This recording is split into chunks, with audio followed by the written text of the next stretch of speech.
3 jours de l'élection présidentielle en Côte d'Ivoire, moment de vérité est à Abidjan et nous avons le plaisir et l'honneur de recevoir ici le président Laurent Gbagbo. Bonjour, Monsieur le Président. Bonjour, Alain. Samedi prochain, samedi 25 octobre, on vote en Côte d'Ivoire. Élection présidentielle, élection au cours de laquelle vous n'êtes pas candidat. Élection au cours de laquelle vous ne participerez pas. Après ce long combat que vous avez mené, vous avez 80 ans aujourd'hui. La prochaine élection présidentielle, normalement, c'est dans 5 ans, donc vous aurez 85 ans. Est-ce qu'on peut dire que c'est la fin, que c'est la retraite pour le président Laurent Gbagbo? Il n'y a pas de retraite en politique.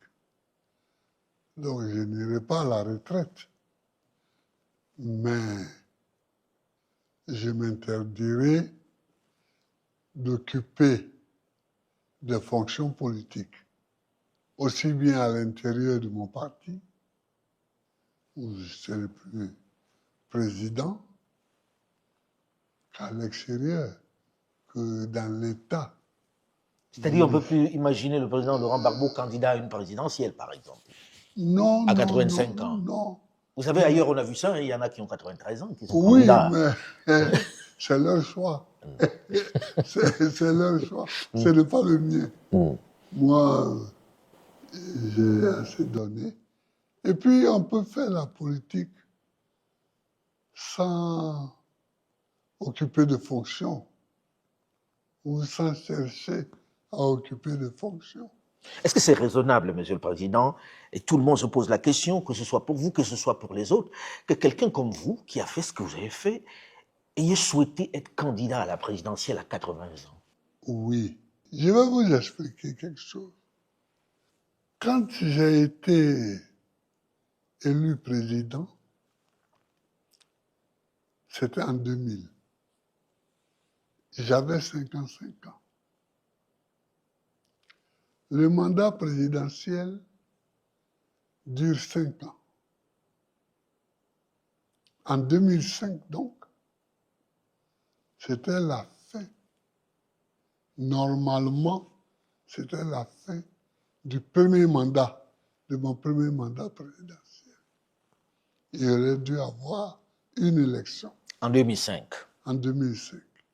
Et à cette élection, j'aurais pu gagner ou j'aurais pu perdre.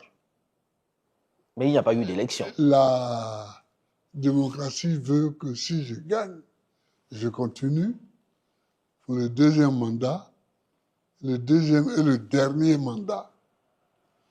Donc, j'avais jusqu'à 65 ans. 65 ans, si vous aviez un second mandat. Voilà, si j'avais un second mandat.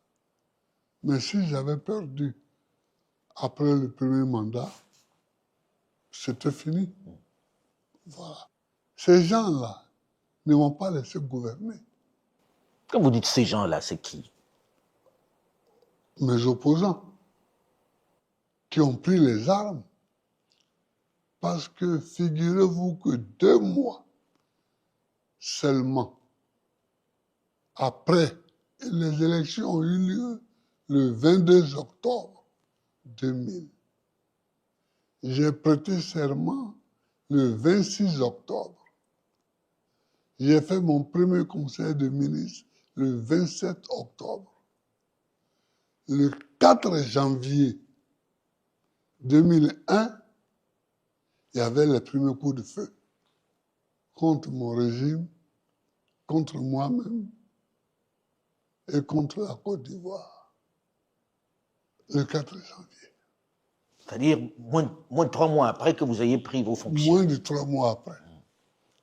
Ils m'ont donné une longévité inespérée. Ils m'ont donné une longévité au pouvoir. C'est pourquoi je suis encore là. Comment ça? Parce qu'ils n'ont pas voulu appliquer la Constitution. Or, dans notre Constitution, celle qui avait cours en 2000, la Constitution de la Deuxième République, quand le pays est divisé, il n'y a pas d'élection. Parce qu'ils ne se sont pas arrêtés au 4 janvier. Quand nous avons repousser Les assaillants. les assaillants qu'on appelait le complot de la Mercedes noire. Quand on les a repoussés, ils sont partis en laissant beaucoup de morts des deux côtés. Et en 2002, j'étais en visite officielle en Italie. En Italie, oui. Quand ils ont remis le couvert, j'explique pour le moment, pas que je n'ai pas eu le temps de gouverner, ça c'est un autre chapitre, mais pour le moment que ma longévité s'explique par la guerre civile qui m'a été menée. Alors, j'ai dû faire face jusqu'à ce que ils arrivent au pouvoir finalement et que tous ceux qui étaient derrière eux lèvent la tête. alors c'est pas votre genre de faire de la langue de bois. Quand vous dites eux, c'est qui? Eux, on a vu après que bon, il y avait des jeunes gens ivoiriens là, les Soro Guillaume, les IB, qui ont fini par tuer eux-mêmes à Bobo. Les jeunes gens là, il y avait ce groupe-là qui n'a pas pensé la rébellion et qui n'a pas financé surtout la rébellion. Mais il y avait ensuite l'équipe d'Alassane Ouattara, qui a été nommément citée par les rebelles comme étant leur financier, qui leur donnait 25 millions par mois. Ça a été cité, ça a été montré. Cité clairement. Ça a été cité clairement. Et puis, il y a la France. C'est Nicolas Sarkozy qui voulait vous vitrifier. Ouais, qui voulait me vitrifier et qui, à la fin des fins, bon, m'a quand même eu à bombarder la résidence présidentielle de Côte d'Ivoire, c'est-à-dire d'un pays étranger, qui m'a fait arrêter. Pour aller passer... Le 11 avril 2011, j'ai fait 8 mois à Korogo, puis après, j'ai été déporté à La Haye. Où vous avez passé une dizaine d'années. Ou une dizaine d'années. Une dizaine d'années. Voilà. Monsieur le Président, vous êtes revenu, vous n'avez pas pu être candidat. Vous avez dit que vous ne prenez pas votre retraite, que vous resterez toujours dans l'environnement, peut-être pour accompagner. Je pense que c'est plus dans le domaine de l'accompagnement, du legacy. Alors, quand je suis arrivé, j'ai trouvé des petits problèmes dans mon parti.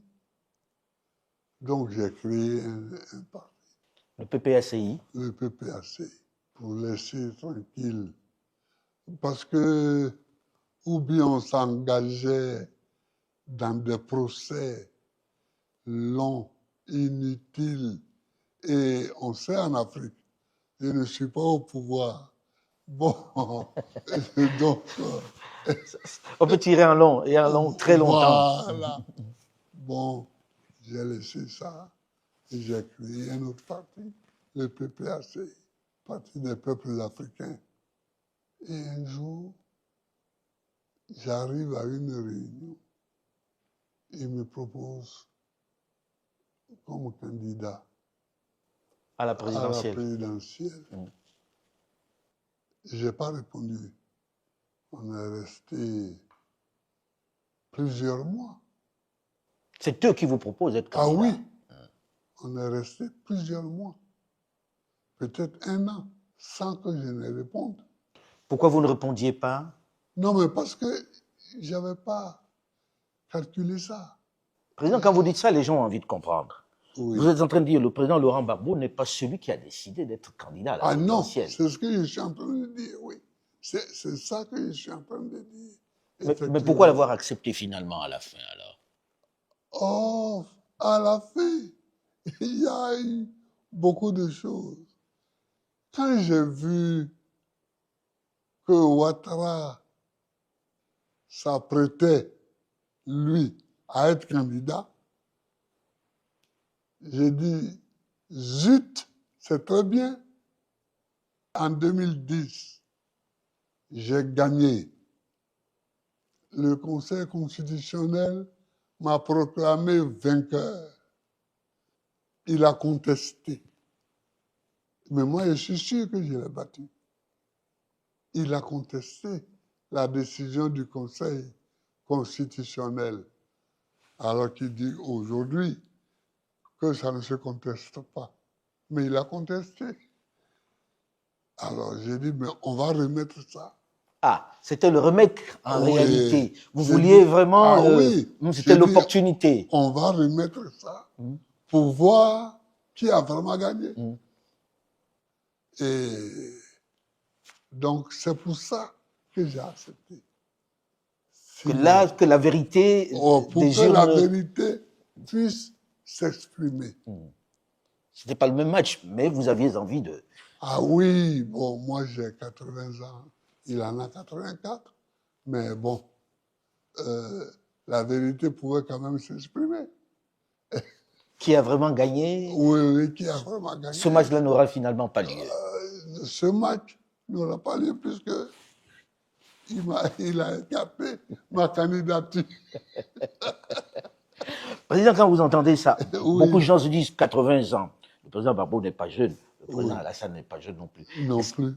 Est-ce que vous aviez la santé, même si vous aviez été élu pour gouverner? Écoutez. Parce que le président Alassane a dit il est en pleine santé, il est en pleine forme. Oui, bon. Vous savez, il y a des déclarations politiques que nous faisons.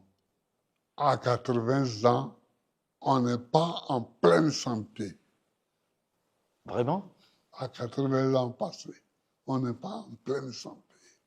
Moi, aujourd'hui, je n'ai pas la santé que j'avais en 2000, où j'avais 55 ans.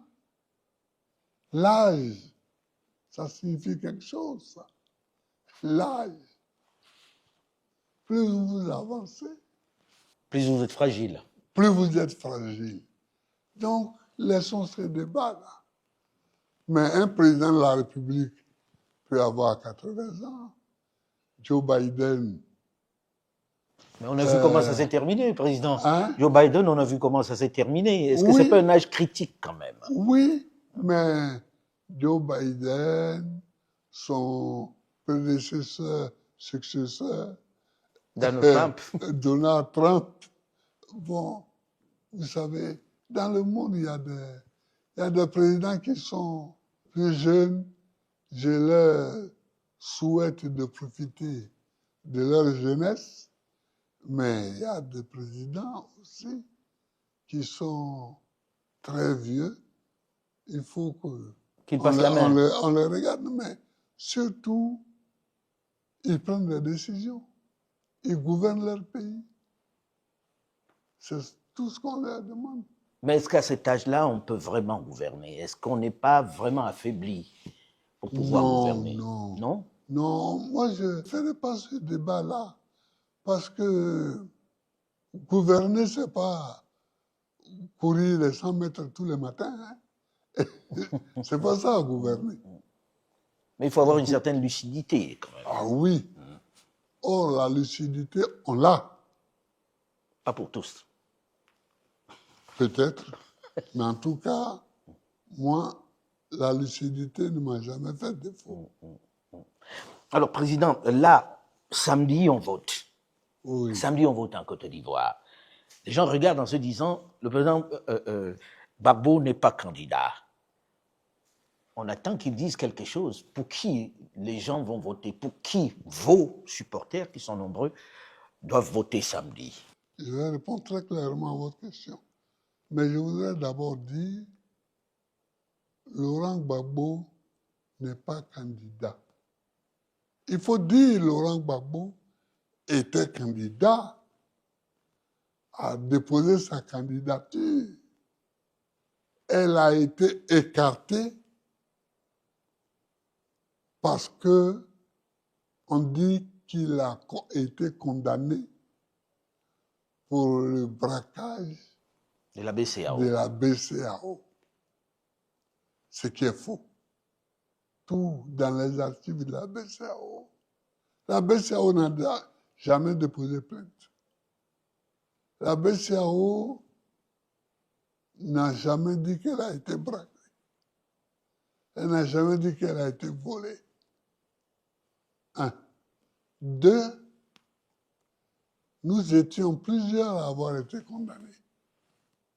Le Premier ministre Akengbo, le ministre de l'économie et des finances, le ministre du budget et moi-même. Tous ont été amnistiés, sauf moi. On considère peut-être que vous étiez le chef braqueur. Non, on considère que c'était le ministre du budget, le chef braqueur. Mais c'est pour des raisons électoralistes que On vous a je pas suis amnistié. le seul à n'avoir pas été amnistié. Donc, on a écarté ma candidature. Alors, de même qu'on a écarté la candidature de Tidjane Thiam, Cheikh Tidjane Thiam, président du PDCI-RDA. C'est-à-dire, en quelque sorte, ceux qui peuvent gagner les élections, enfin l'élection présidentielle du 25 octobre, ont été écartés. Il faut dire les choses clairement. Ceux qui peuvent gagner ces élections ont été écartés. Je n'accepte pas ça. Ce qui fait que ce qui va se faire le 25 octobre, ce n'est pas une élection. Qu'est-ce que c'est alors? C'est un coup d'État civil. C'est un braquage électoral. C'est un coup d'État. C'est un coup d'État. À ce point-là? Ah oui, c'est un coup d'État. J'avais déjà dit un jour où je parlais à la presse en parlant des amis de l'AES que certains traitaient à tort de putschistes, de ceci, cela. Que vous voyez en Afrique, il y a push et push. Il y a les push civils qui sont souvent à la base des push militaires. Ils ne respectent pas la Constitution. Dans notre Constitution, il est écrit très clairement, très nettement, très notoirement que un individu peut faire un mandat et peut en faire un deuxième. Et c'est fini. Mais c'était dans la Constitution précédente. Non, même dans celle actuelle. Qui annulait les deux premiers mandats. Même la Constitution actuelle, il a repris ça. Ça veut dire que dans la Constitution actuelle, on tient compte des précédents mandats? Ah oui, et c'est écrit aussi. Il faut tenir compte de ce qui était écrit dans l'autre Constitution concernant ce sujet-là. Mais alors, comment expliquer que toute la classe politique n'ait pas pu dénoncer si c'est véritablement un braquage, comme vous le dites, si c'est un putsch constitutionnel, comme vous êtes en train de le faire remarquer, avec toute la classe politique que compte la Côte d'Ivoire, comment est-ce que ce n'est pas entendu? Moi, je n'en sais rien. Mais en tout cas, beaucoup dénoncent ce braquage. Beaucoup dénoncent ce braquage, ce coup d'état civil. Mais président, on va aux élections là, et les gens ont été candidats, Oui. des gens de l'opposition. Déjà, j'ai envie de comprendre, je ne sais pas si en Côte d'Ivoire on souffre du même syndrome que l'opposition camerounaise. Comment expliquer que malgré tout ça, vous n'ayez pas pu avoir un candidat unique qui puisse défendre ce que vous dites? Si vraiment il y a braquage, les gens se seraient peut-être alignés derrière ce candidat que l'opposition aurait choisi. Mais pourquoi voulez-vous qu'on choisisse un candidat? Il y avait au départ 60 candidats. Une soixantaine de candidats. Oui. Il y avait une soixantaine de candidats. Les gens se sont présentés. Bon, parce qu'en ce moment-là, tout le monde pensait qu'il s'agissait d'une élection. Vous pensez qu'aujourd'hui, on ne pense pas qu'il s'agit d'une élection? Non. Et alors pourquoi ils y vont?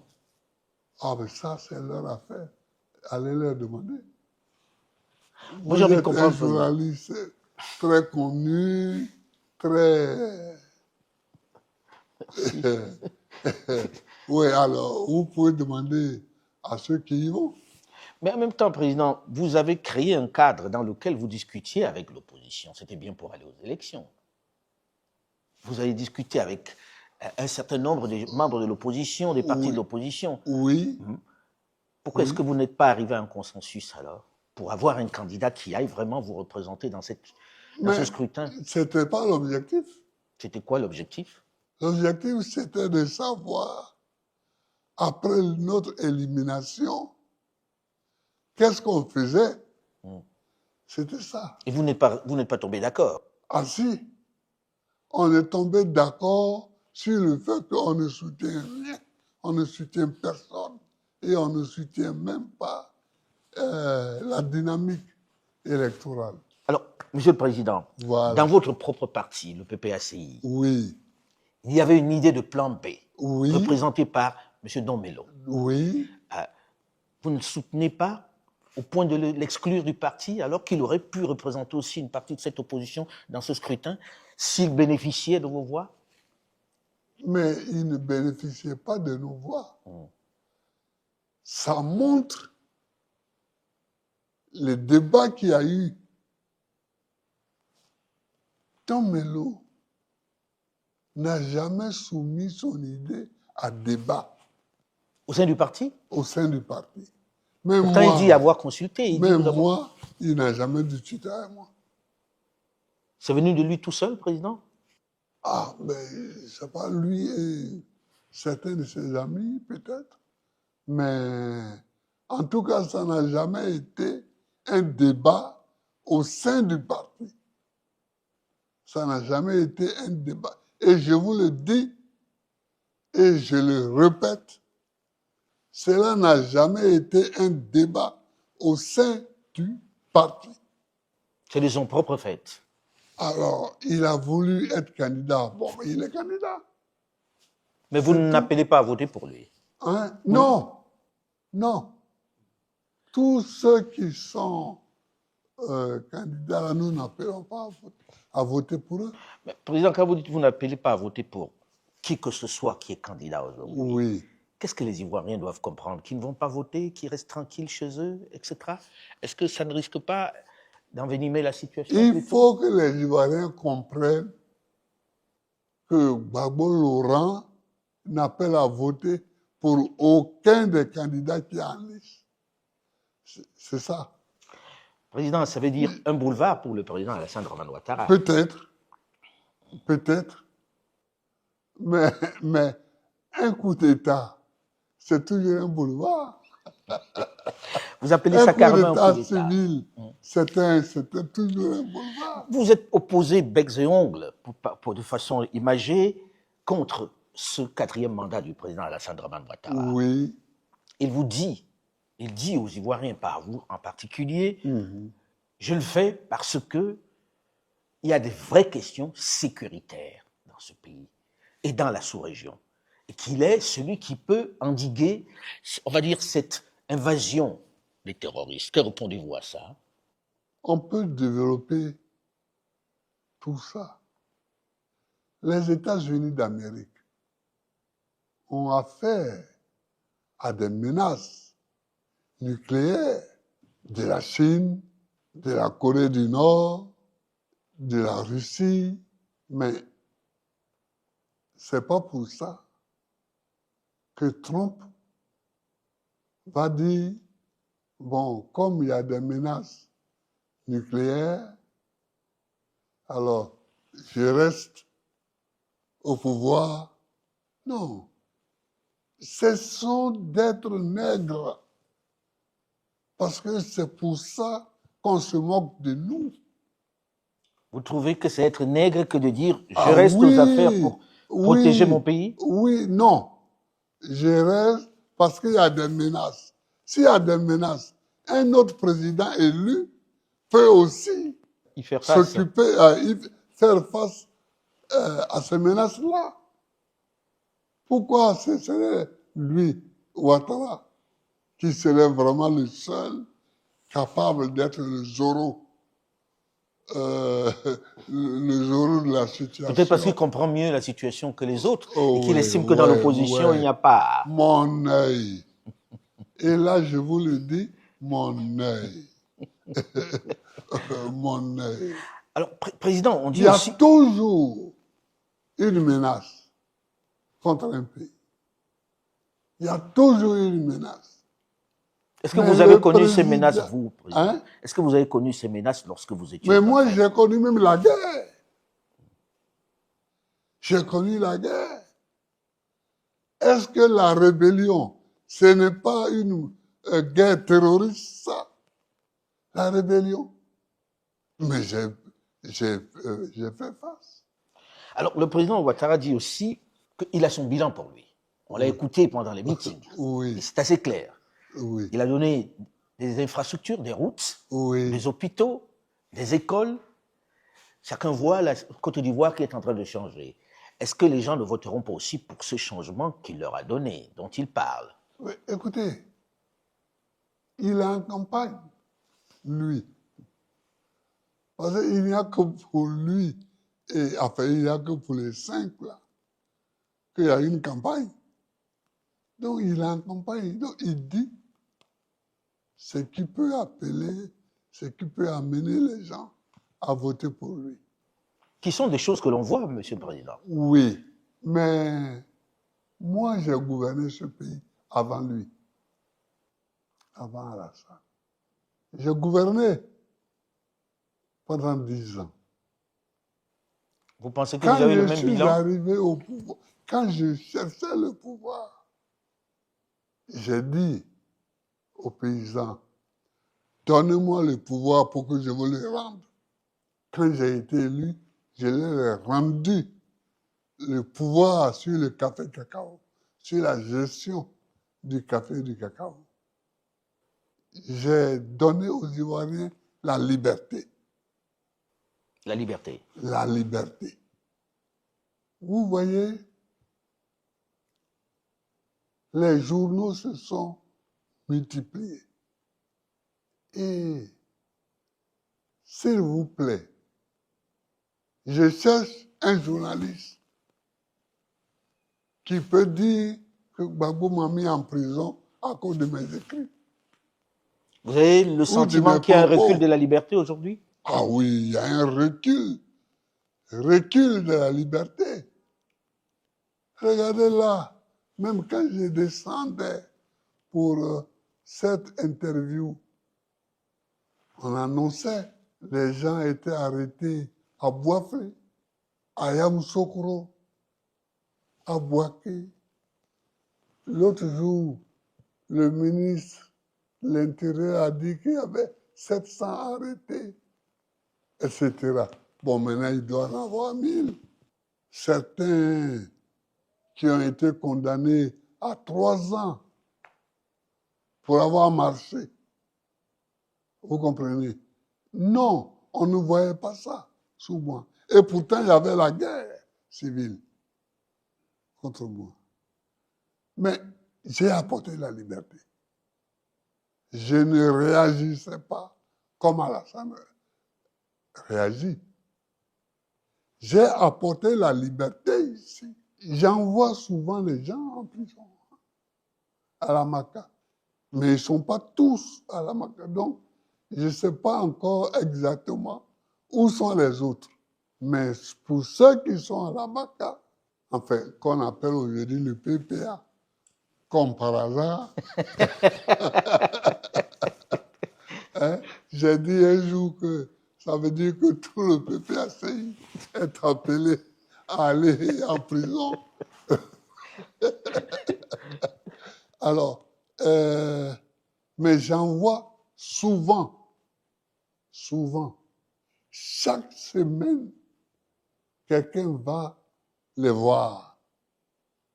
Quelqu'un va les voir. On a des militants, mais on a aussi des gens qui ne sont pas nos militants et qui sont là-bas. Alors, il y a eu des amis, des camarades qui ont été arrêtés, des jeunes, et ils ont été emmenés à l'hôtel Sobroco où, disent-ils, ils ont été interrogés par un blanc barbu. D'où il sort? Vous pensez qu'il y a des mercenaires, que c'est sous-traité, les interrogatoires? En tout cas, je me pose beaucoup de questions.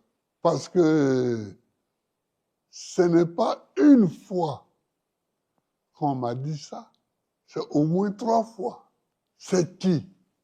Il n'est pas de l'armée nationale de Côte d'Ivoire, il n'est pas de la police, il n'est pas de la gendarmerie, parce que bon, on connaît, hein, il n'y a pas de blanc.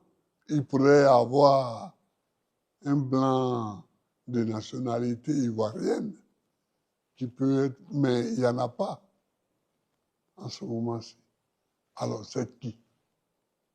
Et ça, il faut qu'on cesse ça.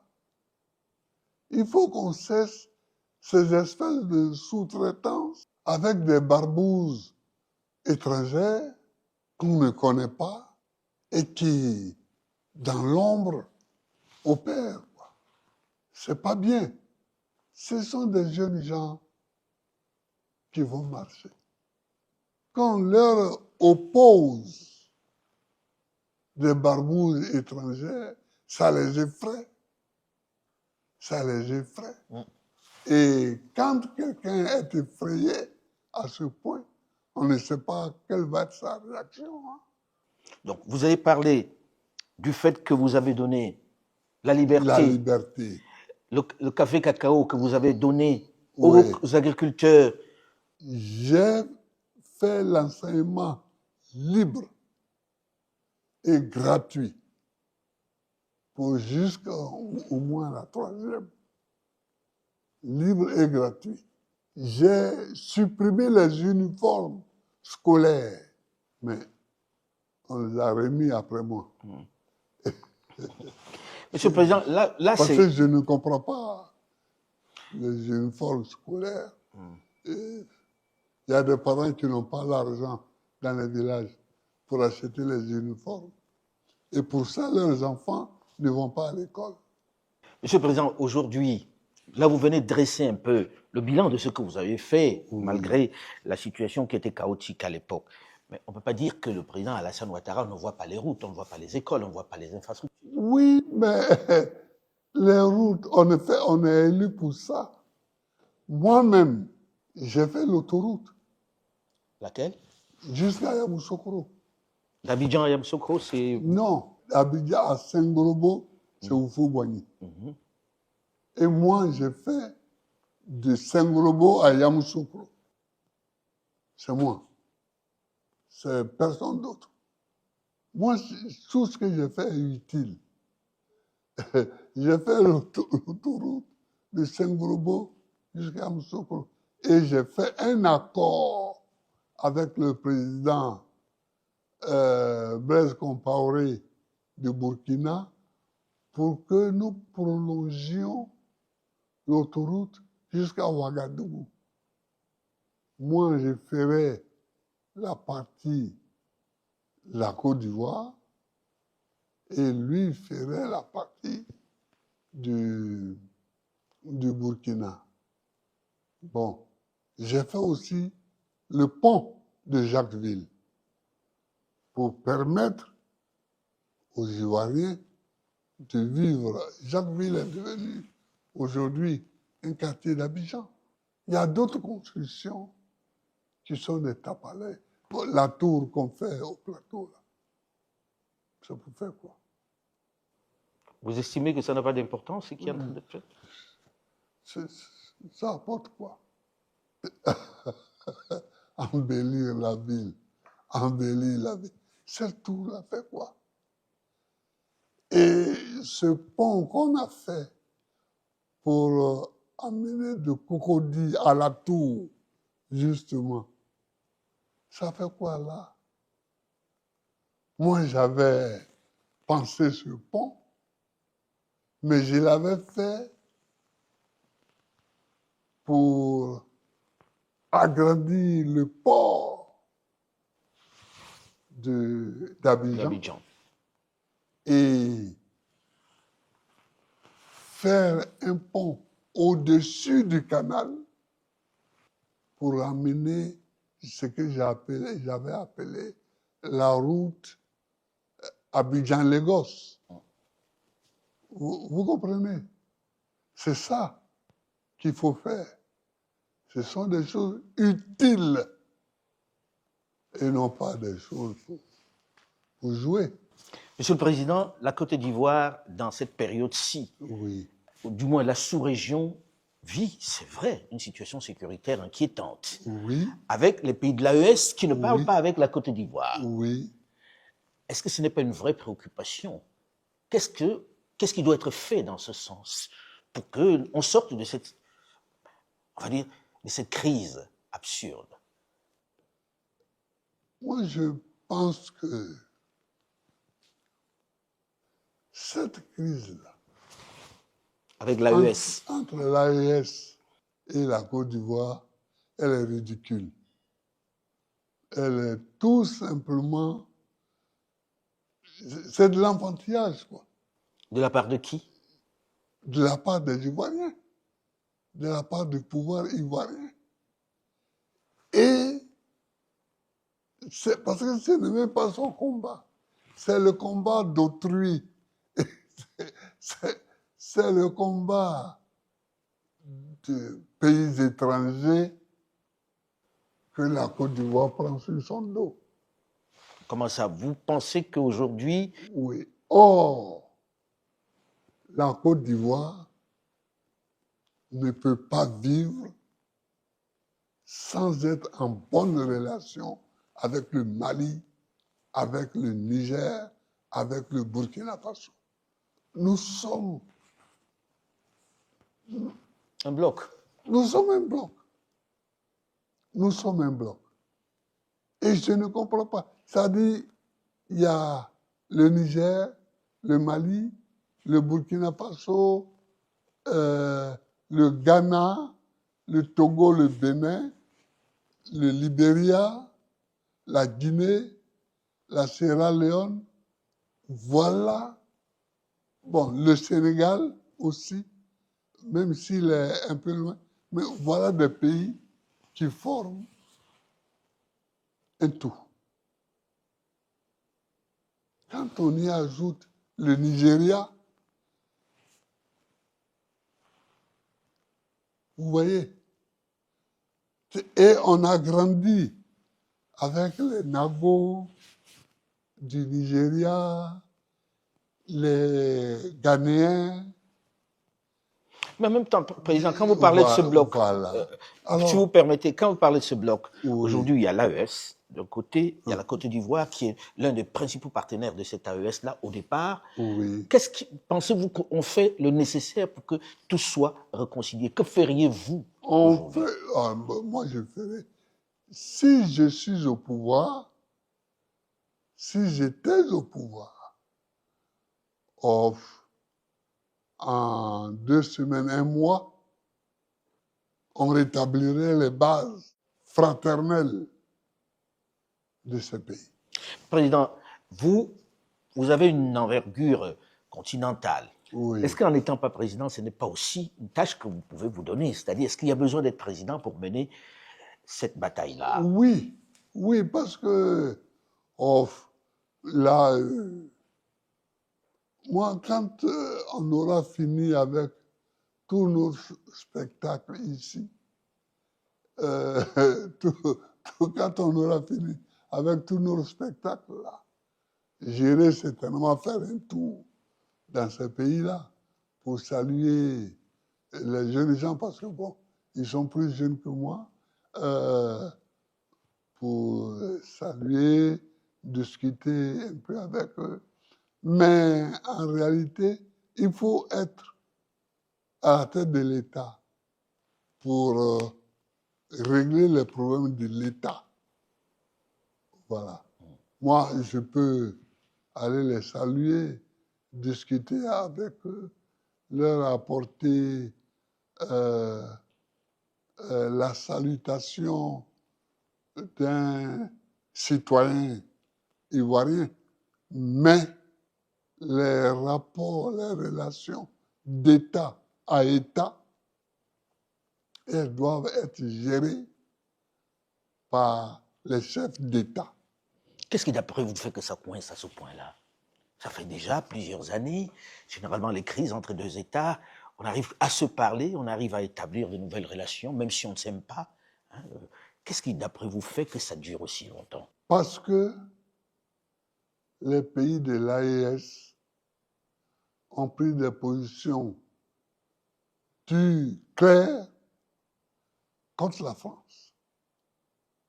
Et donc, le président Ouattara prend une attitude pour défendre la France, les positions de la France. Il n'y a pas d'autre chose. Il serait là juste pour défendre les intérêts de la France dans cette histoire? Dans cette histoire-là, oui.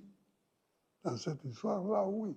Président, je ne peux pas ne pas revenir sur la question. Oui.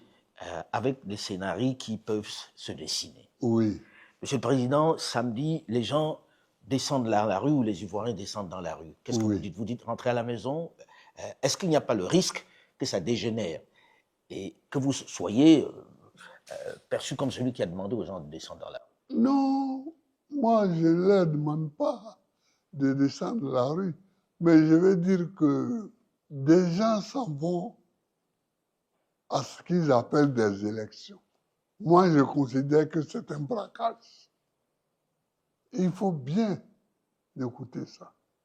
Je considère qu'il s'agit d'un braquage électoral. Nous tous, on avait déposé nos candidatures parce qu'on croyait qu'il s'agissait d'élections. On s'est rendu compte qu'il s'agit d'un braquage. Je ne donne pas l'ordre aux gens d'aller voter. Est-ce que vous leur donnez l'ordre de descendre dans la rue? Or, ceux qui sont dans la rue, je les soutiens. Ça, il ne faut même pas qu'il y ait l'ombre d'un doute. Ceux qui manifestent contre ce braquage électoral, je les soutiens. C'est dangereux. Oui, mais c'est mon point de vue. Mais vous ne les appelez pas à descendre dans la rue? Non. Mais ceux qui descendent dans la rue pour protester contre cette manière d'envisager des élections, je les soutiens. Je suis avec eux. Alors, Monsieur le Président, on sait qu'il y a quelques semaines, au 11 octobre exactement, vous aviez appelé les populations à marcher contre ce quatrième mandat que vous dénoncez avec force. Quelques personnes sont descendues dans la rue. On ne peut pas dire qu'il y avait foule. Est-ce que c'est le mode de protestation qui va se poursuivre contre ce scrutin que vous considérez comme un braquage? Je vous ai dit que ce n'est pas une élection qui se prépare, mais que c'est un braquage électoral. Quand on fait la politique, dans une telle situation, on proteste. Et on appelle ses amis à protester avec soi. Le Front commun a appelé à une marche le 11 octobre. 2 jours avant, on interdit la marche et on fait un déploiement énorme de FDS, Forces de défense et défense et sécurité. de sécurité. Évidemment, la nature de la manifestation change avec ces deux faits, l'interdiction et le déploiement des FDS. Parce que ceux qui viennent, ils ne viennent plus marcher, ils viennent se battre. C'est ça qu'il faut comprendre. La manifestation qui a eu lieu le 11 octobre et qui s'est poursuivie les autres jours jusqu'à aujourd'hui, qui continue parce que les uns et les autres ne sont pas satisfaits. Les manifestants ne sont pas satisfaits parce qu'ils n'ont pas manifesté pour montrer qu'ils ne sont pas d'accord. Mais est-ce qu'on peut accepter des manifestations violentes, Monsieur le Président? Est-ce que ces manifestations n'ont pas été interdites parce qu'on craignait de la violence? Mais on ne pense pas la violence. La violence, elle se constate et on la punit. Les gens n'ont pas été violents. Ils n'ont pas manifesté. Et vous venez prévoir qu'ils pourraient être violents. Est-ce qu'en août, quand nous avons appelé à marcher et que les gens ont marché de façon tense, est-ce qu'il y a eu de la violence? Non. Et cela devrait jouer pour nous. Mais si on projette, on dit, il pourrait être violent, donc dispersons-les déjà. Ça ne va plus. La marche est une des manifestations dans une démocratie. Donc vous les encouragez à marcher? Ah oui, donc ceux qui ne sont pas contents de la préparation de ce braquage électoral, moi je les encourage. Je les encourage. Parce que ce n'est pas une élection, ça, qu'on prépare. Ce n'est pas une élection qu'on prépare. Mais la manifestation peut mal tourner. Elle peut, mais elle n'a pas mal tourné. C'est ça. Quelqu'un prend sa voiture, tu dis oui, il peut faire un accident. Donc moi, je vais le bloquer. Enfin.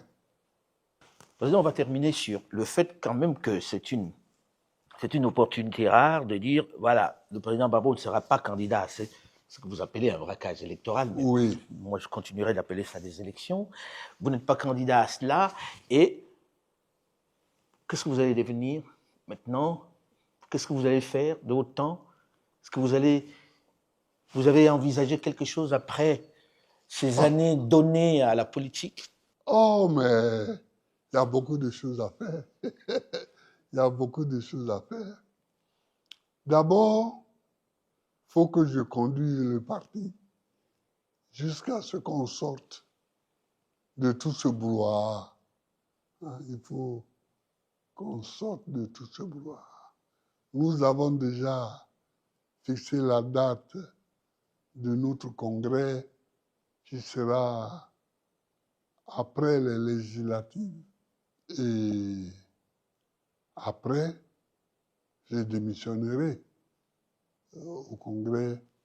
Je ne serai plus candidat à la direction du parti. Et puis, je vais prendre mon temps pour moi-même, pour ma petite famille. Je vais prendre mon temps. Vous allez vivre enfin. Enfin.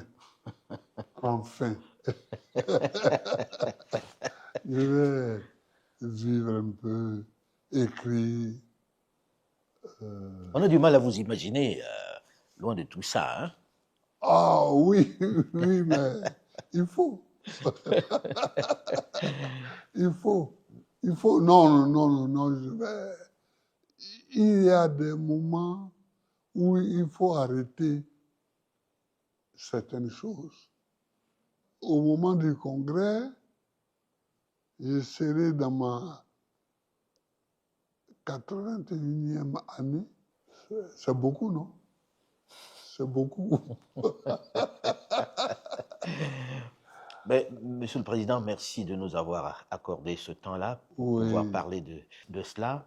Et on espère que tout se passera bien et que cette seconde partie de votre vie, vous en profiterez vraiment avec votre famille, comme vous l'avez dit. J'espère aussi. Nous arrivons au terme de cet entretien de moment de vérité avec le président Laurent Gbagbo qui nous faisait l'honneur de nous recevoir chez lui à Abidjan. Restez à l'écoute d'Afromédia en téléchargeant l'application Afromédia qui est très conviviale et qui vous offre tous les contenus d'Afromédia. À très vite. Afromédia, 1 an déjà. Une appli plus performante, de nouveaux programmes, une tombola exclusive avec de nombreux lots à gagner, une équipe de jeunes plus élargie. Téléchargez l'application, inscrivez-vous et gagnez de nombreux lots. Une nouvelle interface plus fluide avec un quiz interactif et éducatif accessible aussi hors connexion. Le retour de Archives d'Afrique, des lives et des magazines exclusifs, disponibles sur iOS et Android. Afromédia, le narratif africain sans complaisance, mais sans condescendance.